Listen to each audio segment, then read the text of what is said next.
Hello everyone, welcome back to the channel. Phil Pravda here from Suit Cafe, and I'm here to tell you the conclusion of the story that I started in my last episode about what would you do, tales from retail. So as I left you last time, a gentleman had come into the store looking at some Gianni Versace belts, and all of a sudden, bam, he knocks over the entire Versace belt rack, 60 to 70 belts, onto the floor. So what exactly happened? Was that a diversion in order to shoplift, steal something? Was it an accident? And we had a security guard in the store at the time, and the store really was not busy at that moment either. So here's exactly what happened. So the belt rack crashed to the floor. The belts went flying all over the place. And sure enough, this guy grabs an armful of belts and starts to bolt right to the front door. Now, the store was long and about 2,000 square feet. He was about 30 to 40% inside the store.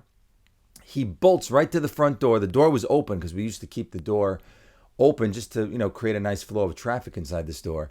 And the security guard really didn't know what was going on because he wasn't looking in the store. He was looking outside and looking at the doorway. So as the guy starts running and he gets to the front door, he bumps the security guard almost like a high five bump. So the security guard wasn't exactly sure what was going on. I mean, did he see that the guy had a few belts in his hand? I'm not sure because everything happens, so quickly.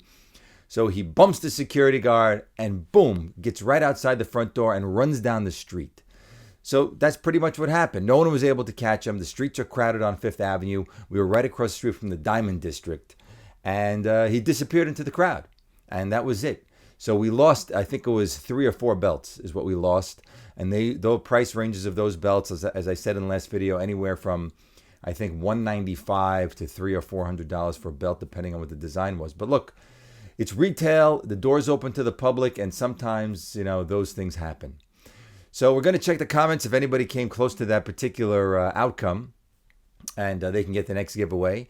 And coming up in another video, we're going to start to show the new spring collection of swatches has arrived. We have new suits, new sport coats. I'm going to do an in-depth video showing you every swatch and showing you the fabrics that we have in order to make custom-made suits and sport jackets for the spring-summer. So that'll be an interesting video to watch if you're into clothing, and I think you'll like that. So, of course, stay tuned for another video on what would you do, Tales from Retail. I have another doozy coming up. That'll be next week. And please subscribe and hit that bell so you can know when a new video comes out, and follow these Tales from Retail. And of course, other videos that I'm releasing based on other things that have happened and what's happening in the business. Thanks again, and see you all when I'm back at it in the next video.